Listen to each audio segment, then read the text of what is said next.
देख रहे हैं आईबीएन भारत में हूं आपके साथ दीक्षा।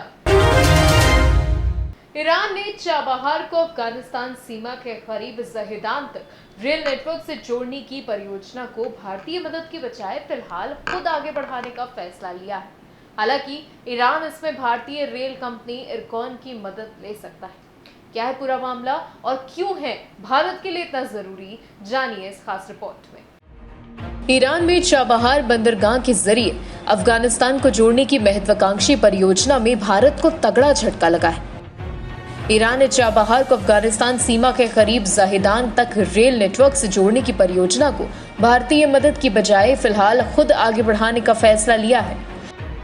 हालांकि ईरान ने फिलहाल इस योजना में भारतीय रेल कंपनी इरकॉन के लिए भागीदारी के दरवाजे खोल दिए हैं।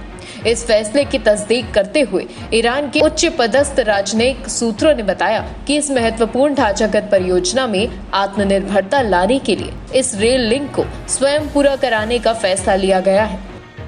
हालांकि इस बाबत भारत और ईरान के बीच हुआ समझौता बरकरार है। ऐसे में भारतीय रेल कंपनी इरकॉन की भागीदारी की संभावनाएं खुली हुई हैं।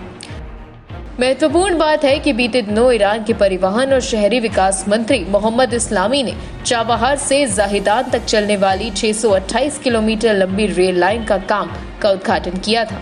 सूत्रों के मुताबिक करीब 40 करोड़ डॉलर की लागत से बनने वाली इस परियोजना का काम अब ईरानी राष्ट्रीय विकास बोर्ड की मदद से पूरा किया जाएगा। आपको बता दें कि पूर्व में चाबहार परियोजना से जुड़े इस काम को भारत की मदद से पूरा किया जाना था। ईरान का ये फैसला ऐसे समय में आया है जब चीन के साथ उसका करीब 400 अरब डॉलर का व्यापक व्यापार और सैन्य सहयोग समझौता हुआ है। अभी ईरान ने इस काम में किसी चीनी भागीदार को शामिल करने का तो कोई संकेत नहीं दिया, लेकिन ईरान और अफगानिस्तान के बीच अपनी कनेक्टिविटी परियोजनाओं को आगे बढ़ाने की भारतीय कोशिशों को झटका जरूर लगा है। ऐसा माना जा रहा है कि इस बदलाव के पीछे एक बड़ी वजह अमेरिकी प्रतिबंधों के कारण निवेश धनराशि को ईरान तक पहुंचाने में आ रही दिक्कतें भी हैं। हालांकि बीती 12 जुलाई को ईरान के व्यापार संवर्धन संगठन के प्रमुख हामिद जगदूम ने तेहरान में भारतीय राजदूत गद्दाम धर्मेंद्र से मुलाकात भी की थी, जिसमें क्षेत्रीय रोड और रेल परियोजनाओं को आगे बढ़ाने के लिए आपसी सहयोग एक प्रमुख मुद्दा था। दोनों देशों के बीच कारोबार के मुद्दों पर संयुक्त समूह की बैठक भी अगले कुछ दिनों में होनी है।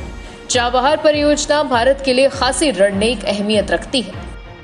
इसके सहारे भारत की कोशिश न केवल अफगानिस्तान बल्कि उज्बेकिस्तान, तजाकिस्तान और मध्य एशियाई देशों तक अपनी कारोबारी पहुंचाने की है। भारत ने अफगानिस्तान के दिलाराम जारांज का रोड इसी कनेक्टिविटी परियोजना के तहत बनाया था। चाबहार का बंदरगाह जहीदान के रास्ते अफगानिस्तान के जारांज को जोड़ता है। ऐसे में ईरान का भारत को इस तरीके से झटका देना काफी कुछ दिखाता है। अब देखना ये होगा कि भारत इस झटके से किस तरीके से उभरता है और क्या ईरान वाकई में अपना वादा निभाता है या नहीं। Bureau report, IBN Bharat. इसी तरीके की और इंटरनेशनल अपडेट्स के लिए देखते रहिए आईबीएन भारत। मैं हूं आपके साथ दीक्षा। चैनल को लाइक कीजिए, सब्सक्राइब कीजिए, शेयर कीजिए। नमस्कार।